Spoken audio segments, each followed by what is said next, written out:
Hello. In this short presentation, I'm going to be talking about 4 key leadership standards that I believe are the most important standards for me in educational leadership roles. In particular, my role at the moment in the UAE. These standards come from the GEMS Global Leadership and Management Standards document. As a teacher and a leader, I hope to explain why I value these standards so much. I want to talk about those which I feel I'm really successful in achieving and in demonstrating. And I also want to talk about some that I feel that I need to improve on in order to develop further as a leader. I'm under no illusion that I need to improve, to develop and to get better. So hopefully I don't ramble on too much and I explain clearly which leadership standards I value and why. The first 2 standards that reflect my values in education are LM1, which is high expectations, and we've got LM5, which is management of staff. While both standards are kind of similar and they complement each other, in my case, I believe that they are quite conflicting. So I want to figure out how to fix this. Let me explain. Throughout my education, my teacher training and all the different roles I've had, I feel I've always been very thorough in the work that I do. Some people can actually say that I work a bit too much and I neglect family and friends, which can be true. I'm trying to work on that. I always want to meet and even exceed the expectations around me and always ensure that I've got the best possible outcomes for the students. But I never really thought about why this is. What motivates some people to want to work as thoroughly as possible? I strongly believe that everyone has the right to work in an environment where transformational leadership is kind of prevalent. This term, transformational leadership, was first introduced by James McGregor Burns in his 1978 book, Leadership. He defines transformational leadership as a process where leaders and their followers raise each other to higher levels of morality and motivation. Possibly this exposure to leaders, teachers and mentors who approach their work with some transformational leadership ideals allowed me to develop the expectations that I have today. In his book, Leadership and Performance Beyond Expectations, Bass in 1985 said that transformational leadership consists of the following things. It's a model of integrity and fairness, sets clear goals, has high expectations, encourages others, provides support and recognition. It stirs the emotions of people, gets people to look beyond their self-interest, and it inspires people to reach for higher goals. While I think of myself as a transformational leader, and I've recently been reflecting on transformational leadership theory in my actions, I do acknowledge that actually a transactional leadership model is necessary in some schools or in some situations, definitely.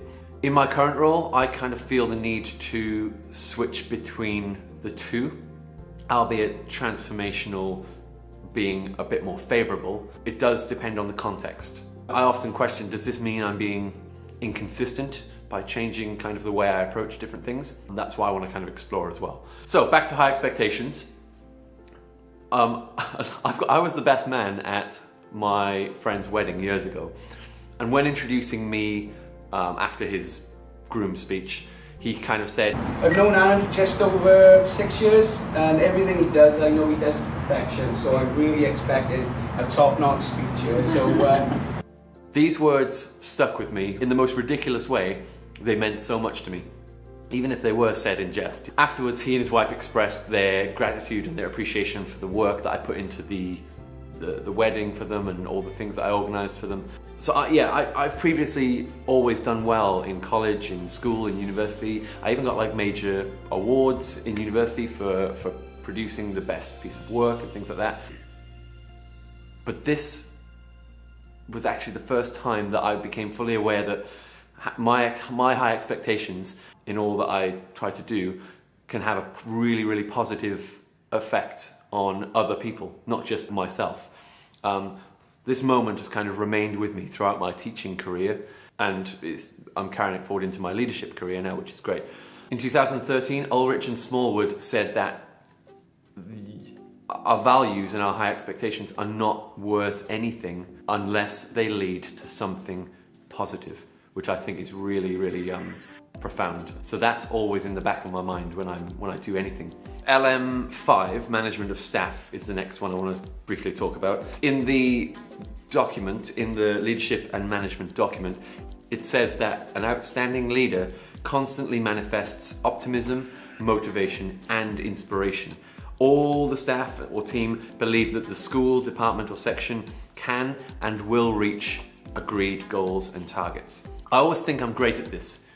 I like to believe that in any circumstance, my enthusiasm and my high expectations can motivate and encourage others to do their best and to perform to the best of their ability. However, sadly, at times I feel like this is not the case.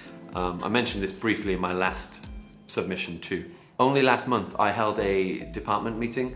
I set up a casual kind of fun activity where the staff were moving in a carousel kind of formation, and we had to do different activities on different tables to kind of assess and discuss and debate the teaching and learning in the maths department. It was very much akin to the speed learning CPD idea that you'll see in the references below. Everyone was to discuss and debate the strengths and next steps of the learning and the teaching based on the planning, the students' books, and loads of other things.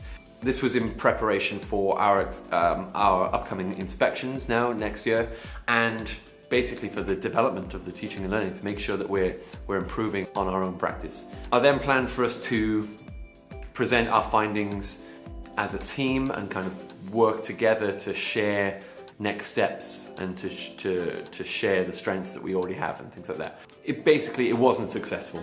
In the activity, at one point, teachers had to tick boxes to say whether something was evident always, sometimes, or never. Some teachers completed the activity inconsistently. They were ticking like boxes that said always, when actually nothing, the thing that they were ticking, the criterion that they were ticking, wasn't actually evident at all. So it kind of spoiled the whole activity, and the point of it in collecting data and becoming familiar with what we're doing well and what we're not doing well.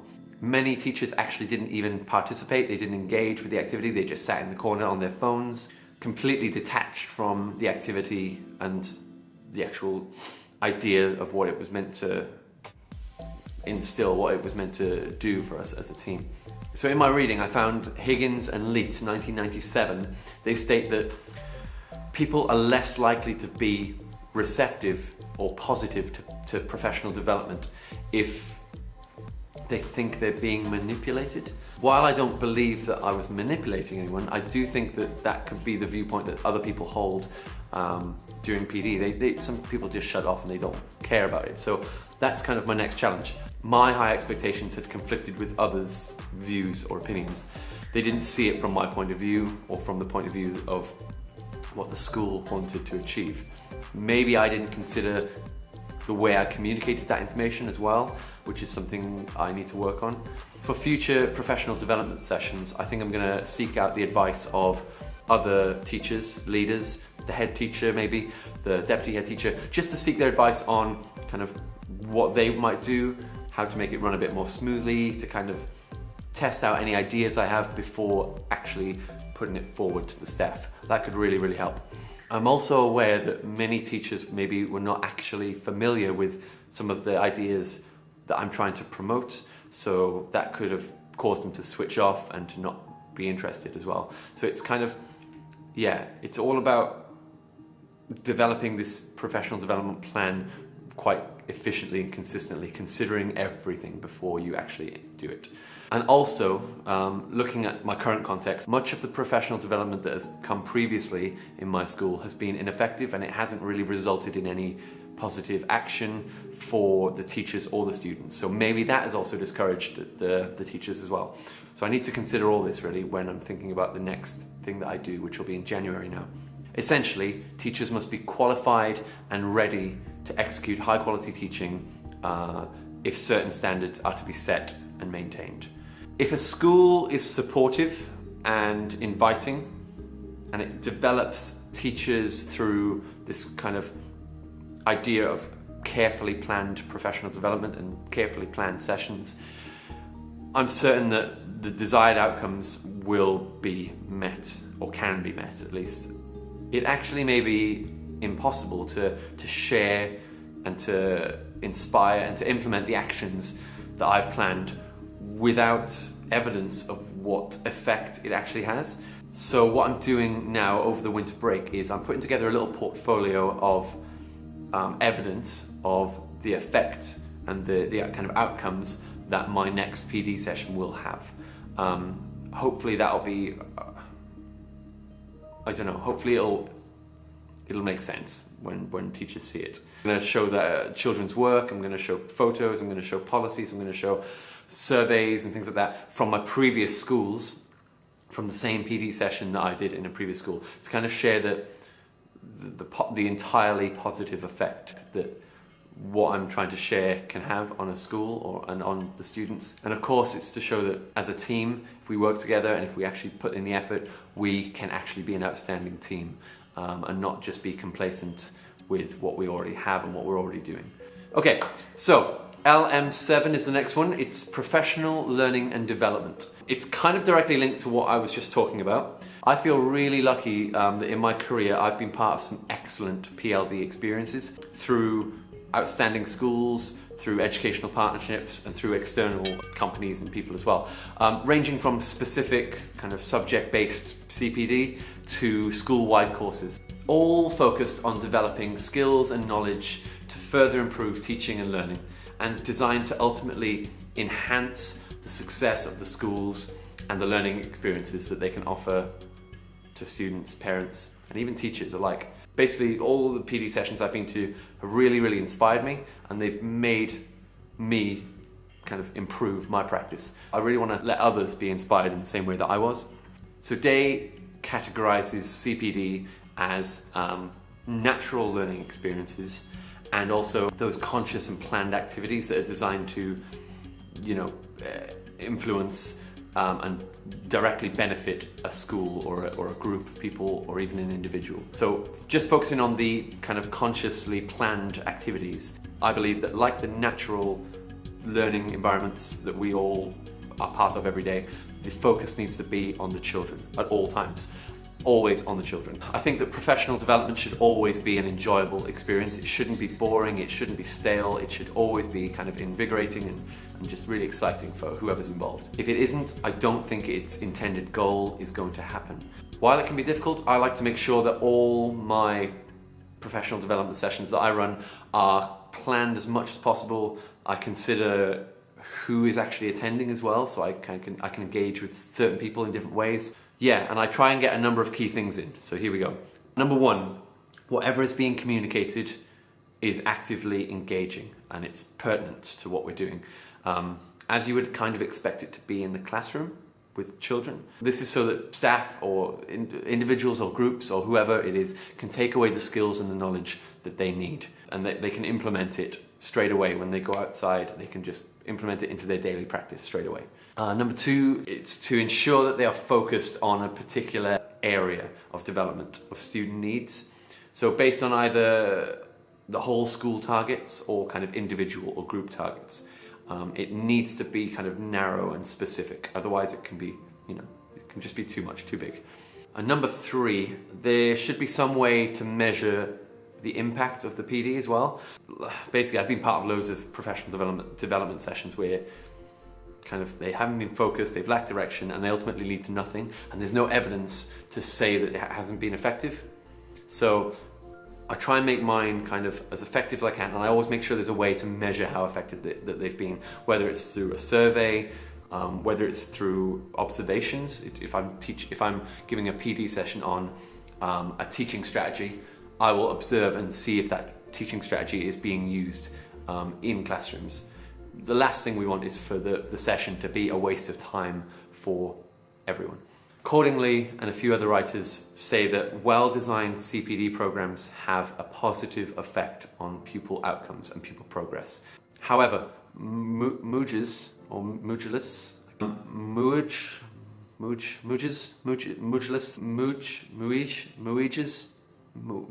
I think, this guy says that we found out that a lot of professional development has little to no impact at all.